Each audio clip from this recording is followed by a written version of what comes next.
I remember waking up and getting ready for school like it was just any ordinary day. This just in, you were looking at obviously a very disturbing life. My teacher had red, swollen eyes, and you could tell that she had been crying. God. We continuously saw the Twin Towers falling, and everyone was just in shock. I'm just like everybody else, who's just as sad and just as upset about the situation. There are no words. Our way of life, our very freedom came under attack in a series of deliberate and deadly terrorist acts.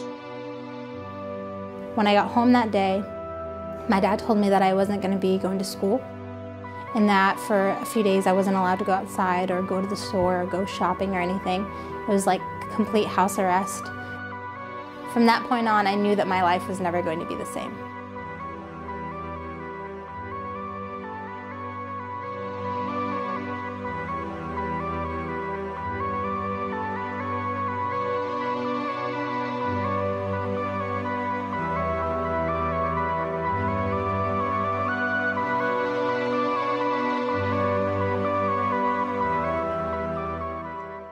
I actually attended an Islamic school in Brooklyn. I remember standing in the backyard of our school, at the schoolyard, and glass bottles were being thrown at the schoolyard from the people in the neighborhood. We don't know who it was, but just a glass bottle. Pieces of pork, pieces of meat they were throwing at the school. It got so bad our school had to shut down for like a month or so. I wanted to know who did this to us, and like everybody else, I wanted them to suffer the consequences for what they had done to us.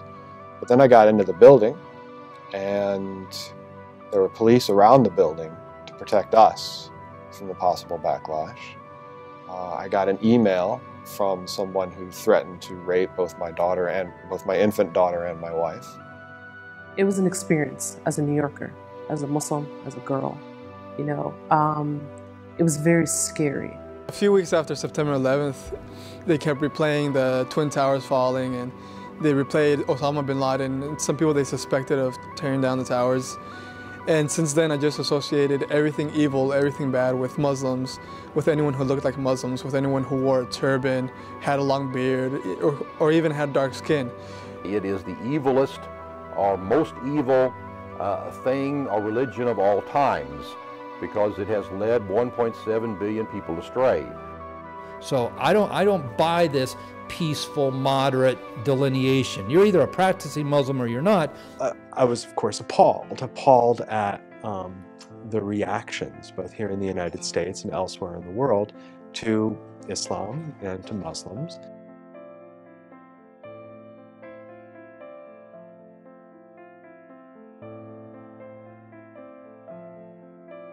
When you talk about Islamophobia, you move beyond just rational discussions, rational debates about this theological point or that, or the behavior of individuals, and you move into the kind of irrational, unthinking hatred of an entire faith. Islamophobia can take a number of different types of manifestations in social life. It can be just an attitude that a non-Muslim might carry toward a Muslim, something that maybe no Muslim would actually experience, but maybe the person who's carrying the sentiment doesn't actually ever meet a Muslim, so never expresses it to a Muslim, but still carries it. It can go from that to another end of a spectrum where it can motivate people to actual violence against Muslims. Directly after 9/11, I was actually excited that we were going to go to war. I was excited at the thought of our military going into other countries and killing these people. Americans were afraid, justifiably afraid of what had happened in New York and Washington, D.C. And they started thinking, okay, the world is out to get us. And this is a very American notion anyway. We have we've always been kind of isolationists in our policies. And so when this happens, they start to say, well, who is it specifically that's out to get us? Well, it's the Muslims. They're the ones who did this. The other issue is the threat of Islam to this nation. I believe it's a very real threat. And I totally reject those who would like to silence people like myself for speaking out by calling us Islamophobes and hate mongers and the such. The problem isn't Islam. The problem is this radicalized, violent, jihadist form of Islam. I mean, obviously all Muslims believe that it's our duty to preserve Islam and to maintain its respect. I think extremists do this to the point where they see their duty as being everything in the world revolves around Islam, even if it means the killing of innocent people, which is absolutely not what we believe, absolutely not what it preaches. Most of the time we kind of see this kind of violence is happening, kind of radicals are kind of emerging, is mostly through kind of some kind of political problems or political issues. The fact is that a lot of the terrorists in the Middle East use Islam as their foundation or their prop. But, you know, I used to cover white supremacy in the Northwest. They used Christianity as the foundation for their belief system, but we never ever called them Christian terrorists.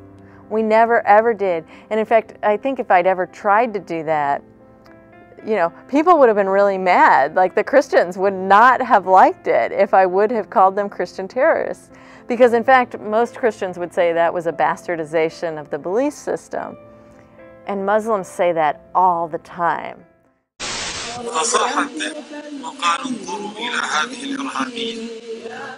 Stop calling them suicide bombers. They are not suicide bombers, they are heroes. You know, I'm feeling this anger at the people who attacked us, and I'm dealing with the anger from people who feel attacked at the same time. A number of Muslims died in the 9/11 attacks, just like all other Americans. I think at first I was okay with people being upset. I was okay with people hating. At first I was like, you know, they're just grieving. But I'm at the point now where people should be educated enough to know that I did nothing wrong, and you don't get to just project your hate and your anger at me, especially when I'm a direct reflection of what you are. I am just as upset about the situation as you are. I think the weird thing for Muslims in America, we're told what our faith is by people who are not from our faith. I thought that all Muslims worship the devil. I thought that they didn't believe in God, that their idea of God was some type of fabricated idol that they use as an excuse to hurt other people. Islam is a religion of the sword. I've just said that very quickly. You know, it's a nice soundbite. It fits on a bumper sticker, it fits on a placard, and you can get it on the evening news. To contend that that's not the case requires a great deal more words.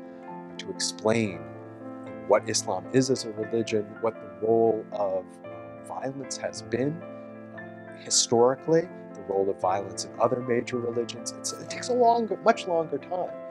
It's very similar to a lot of the beliefs and stories of Christianity and Judaism. We believe in Jesus as a messenger. We believe in his teachings. We believe in the Virgin Mary, hence the scarf.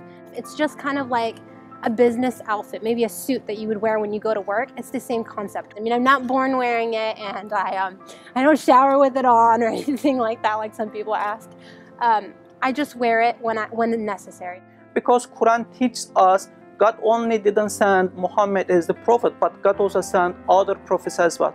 And these prophets, like Muslims do believe, like Moses or Abraham or David, and also Muslims consider Jesus as a kind of prophet, gave all this kind of teachings. So in Islam, we have 5 pillars. Those are the main beliefs and values that we go by. The first of which is the belief in one God. The second of which is praying 5 times a day. It's basically to remember God throughout your entire day. The third of which is fasting during Ramadan. So we refrain from eating and drinking throughout the day. It's basically a way to self-discipline yourself. The fourth of which is charity giving, so making sure that part of your wealth goes to those that are less fortunate than you. And the last and 5th pillar is Mecca, attending the Hajj at least once in your life if you are able. Oftentimes we miss the point that most Muslims live in places like Indonesia, Pakistan, Bangladesh, and India, and places like Turkey. All of these countries are non-Arab countries, and we can also put Nigeria and Iran, two also kind of big Muslim countries. And oftentimes we kind of think Islam from the kind of perspective of kind of Middle East, which is wrong. Islam, in terms of the number of people living, is much more kind of an Asian religion. I understand that it's something different for a lot of people. People don't know people who are Muslims, and I think that really is where a lot of the fear stems from. Is they don't know. It's something that once you're exposed to, I think that it's not something really to be afraid of, and I think that it's definitely not a people group to blame for the actions of a few.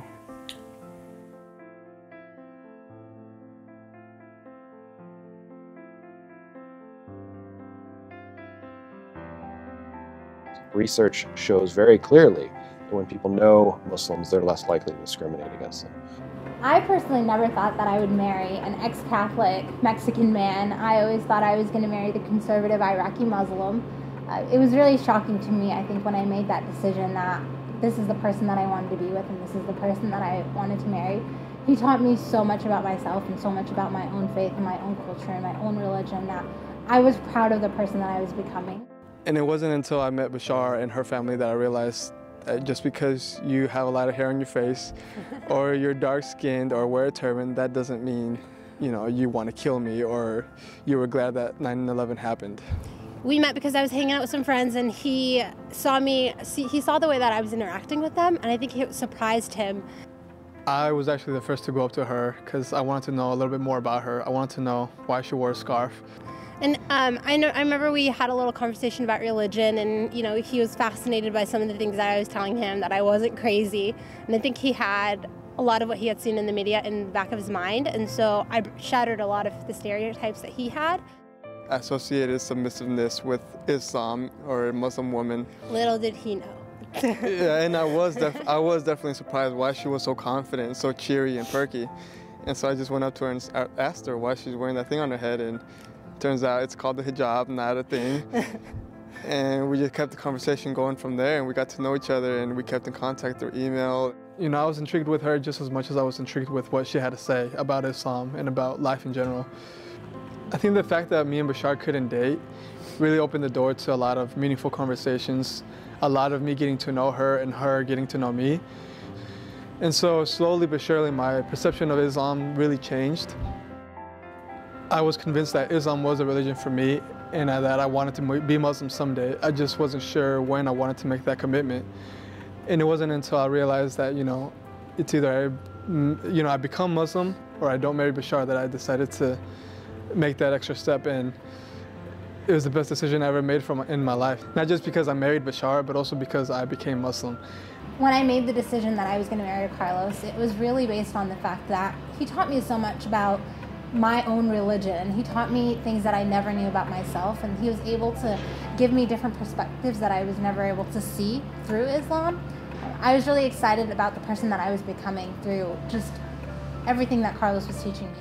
It took a while, I think, for our families to really understand why we wanted to be together, but after a few months they got to know, my family got to know Carlos on a personal level, Carlos's family got to know me, and now, 3.5 years later, they're like, you guys were perfect for each other, and they're very, very supportive of our relationship.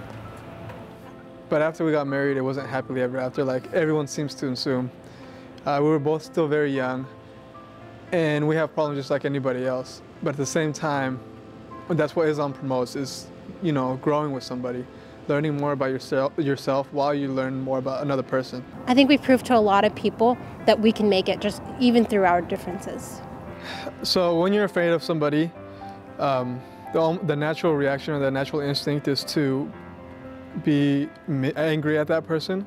Our polling, our research, and it confirms the research of other bodies, consistently shows now up to 1/3 of Americans have an active hostility towards Islam and Muslims. And while that's a minority, it's a significant minority. As a society, we justify everything we say, everything we do against Muslims for the simple fact that they hurt us, that they're violent towards us, that they kill our troops, that they kill other innocent people. Even though it's a small sect of Muslims who actually do all these heinous things, we use that as a justification for everything we say and we do back. Some people are like, well, if you receive all this hate, why don't you just take your scarf off, or why don't you just not wear it? And I don't think that's the solution. I think that the whole point of living in America is that you should be able to project everything that you believe and feel, and that's the whole idea of living in a country where tolerance and acceptance is okay. I think most of your everyday average Muslims work really hard to fight the stereotypes, to the extent that I know a lot of Muslim women who would prefer to cover, would prefer to observe some of the more traditional standards And they don't, because they don't want to feed into that. I think a lot of Muslims face a lot of criticism, a lot of hate, a lot of anger, a lot of backlash every day. I know I face it so often that I'm almost like numb to it. I don't even realize that people are discriminating anymore just because I phase it out and I just pretend like it's not happening around me. I think a lot of this comes from this idea that we're at war with Islam, that a lot of what they show in the movies and in music and in just culture, everything that our generation learns from, basically the media, they show that we are at war with Islam and that it's okay to hate on people that are like this because they are evil and they don't share the same beliefs that you do. In a time of this kind of economic kind of hardships, I think people are just trying to find some kind of scapegoat. Well, I don't believe that the West is at war with Islam, but there are people who benefit from that viewpoint, and they try to sell it wherever they can. What we've seen in the last few years is a manufactured Islamophobia, one in which there are coordinated, well-financed groups and individuals who have as their mission the promotion of Islamophobia, the demonization of Islam, and the marginalization of the American Muslim community. They used to sell books, to get to do speaking tours, and unfortunately a lot of times they're speaking to law enforcement, FBI, local law enforcement, and giving them a horrible explanation of what Islam is and what they should be afraid of. What I like to call Islamic whack-a-mole is still going on. So if you remember the game at carnivals where the little head pops up and you nail it down with a mallet, anytime something Muslim kind of sticks its head up too far, there's going to be somebody there from the Islamophobia industry to whack it back down. You can go in front of the camera and say the Quran is a violent document. So violent it should be banned. So violent it should be burned. Muhammad is a pedophile. Islam is a religion of the sword. Muslims are inherently violent. All of these statements have been made repeatedly.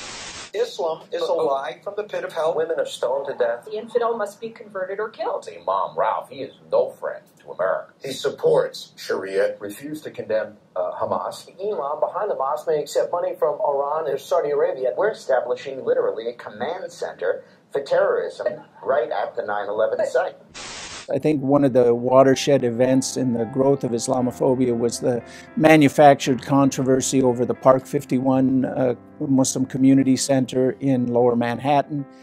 It was an organization that's being created like a community center that's no different than a YMCA or JCC. Just like a JCC is founded on Jewish values, a YMCA is founded on Christian values, Park 51 is founded on Islamic values. So why was it such a big deal? Just because it's actually a few blocks away, it's not on the site. I remember hearing at one point that it's being built on ground zero. That was kind of like, that's so ridiculous. Like, that's not happening.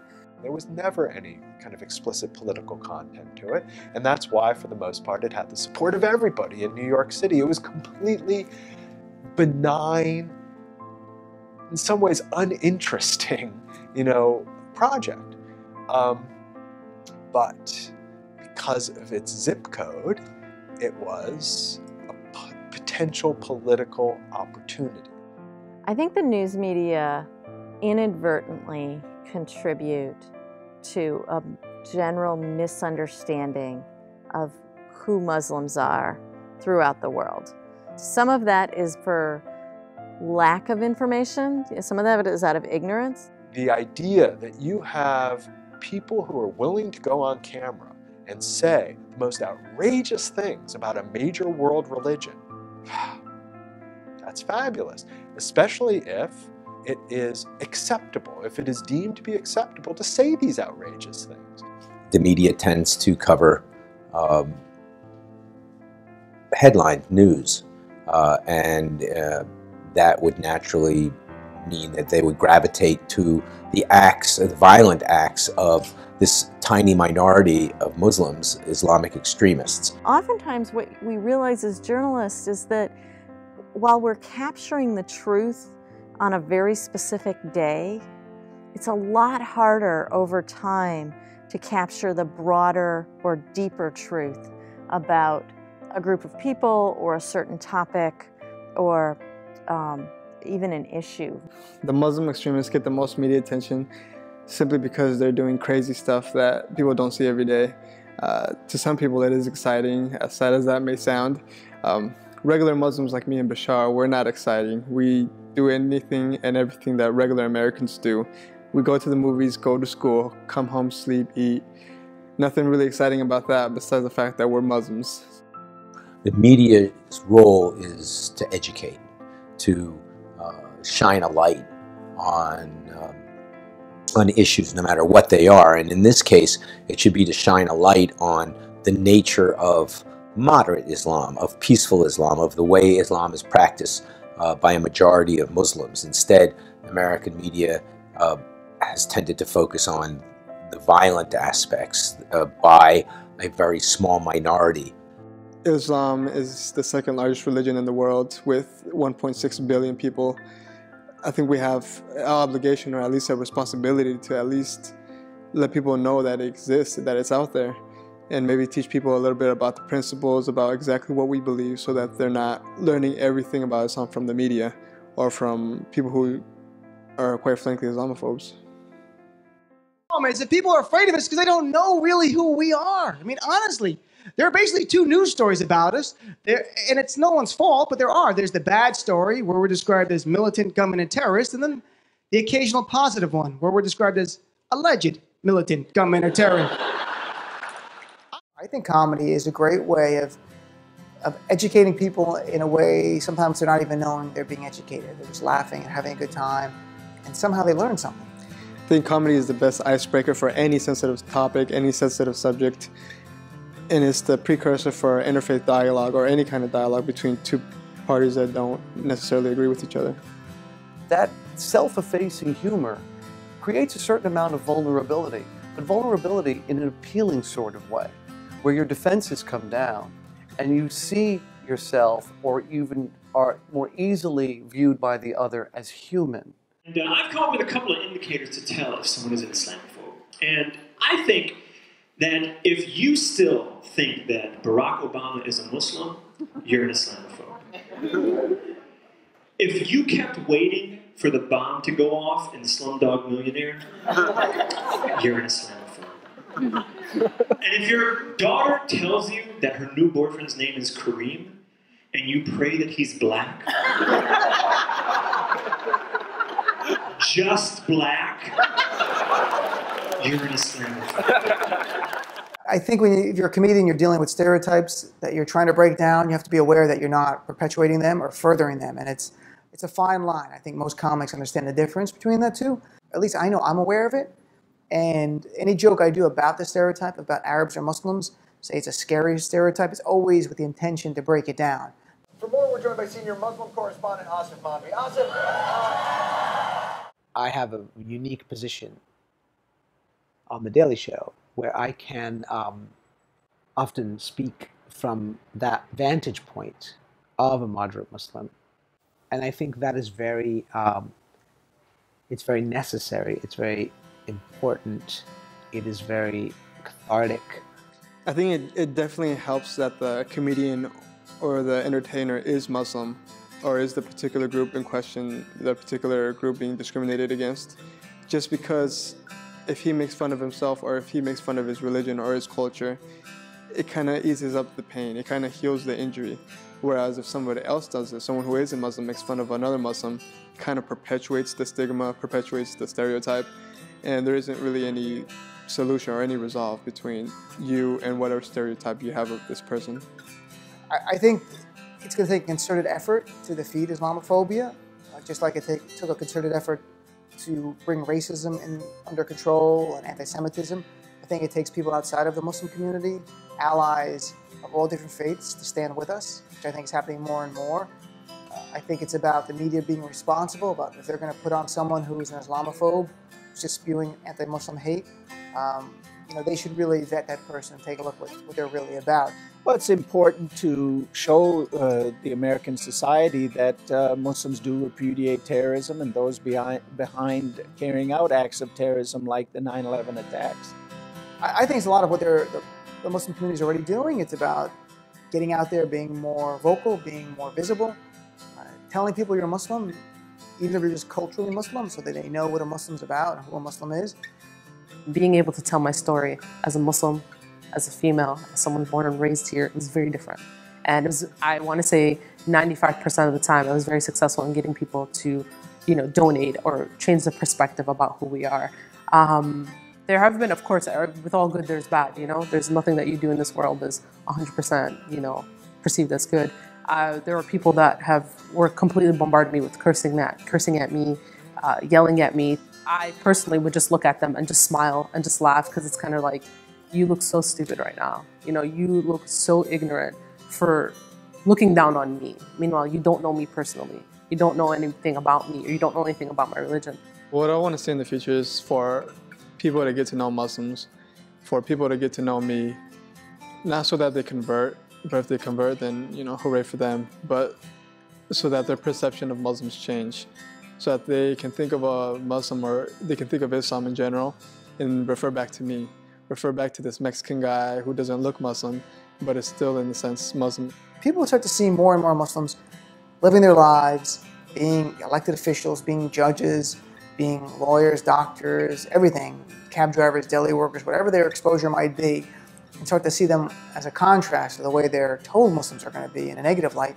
It has to break it down. I mean, we're human beings. It will evolve.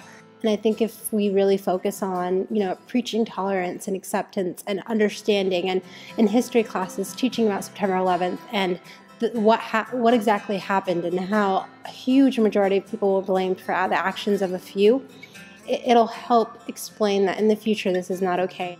So I hope that one day we can all reunite, put the past behind us, and look to a new day.